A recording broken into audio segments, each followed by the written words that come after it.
ইলেকশনের সিচুয়েশনটা একটু উনি এক্সপ্লেন করবে যে যেহেতু দুটো রিট হয়েছিল আজকে ওইটার ব্যাপারে।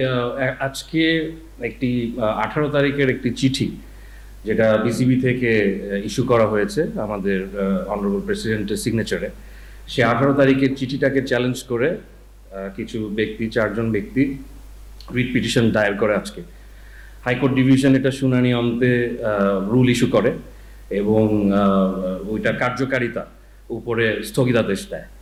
দেয়ার আফটার গভর্নমেন্ট, যেহেতু আপনারা জানেন যে রিট পিটিশনে government is a major party, তো গভর্নমেন্ট এটা আমাদের ভারপ্রাপ্ত attorney general mister Arshadur Rouf sir উনি এটা একটি অ্যাপিল করেন ইনস্ট্যান্টলি। সেই অ্যাপিলটা করে উনি আবার স্থগিতাদেশ নেন এই হাইকোর্টের আদেশের উপরে। এই স্থগিতাদেশটা নেবার কারণে আসলে এই বিষয়ে যে একটা আনসার্টেনটি বা একটা কোয়েশ্চেন বা একটা কনফিউশন অ্যারাইজ করেছিল সেটা আর এখন থাকছে না। হাউএভার এটা 28 তারিখে আবার শুনানি হবে বলে আমরা জানতে পেরেছি। 28 তারিখে ওই চেম্বার জাজ আদালতেই শুনানি হবে। তো এটা হলো আপডেট অ্যাবাউট আজকে যেই কেসের ব্যাপারে এই হয়েছে।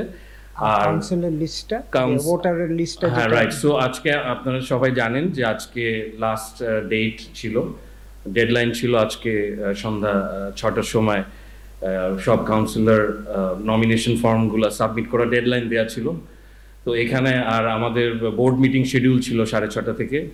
6:30 থেকে আসলে আমাদের এটাকে 9টা পর্যন্ত এক্সটেন্ড ডিলে করতে হয়েছে because of the uncertainty created by the litigation. এই যে মামলা হয়েছে সেটার আবার এটাকে নিয়ে অ্যাপিল করা হলো, সেটা অ্যাটর্নি জেনারেল অফিসের সাথে আমরা কোঅর্ডিনেট করে সেখান থেকে না মিটিং টাইমটা তো আমাদের শুরু হয়েছে 9টার সময়, সেটা হওয়ার কথা ছিল 6:30। না, আমি অন্যটার ব্যাপারে কিছু বলছি।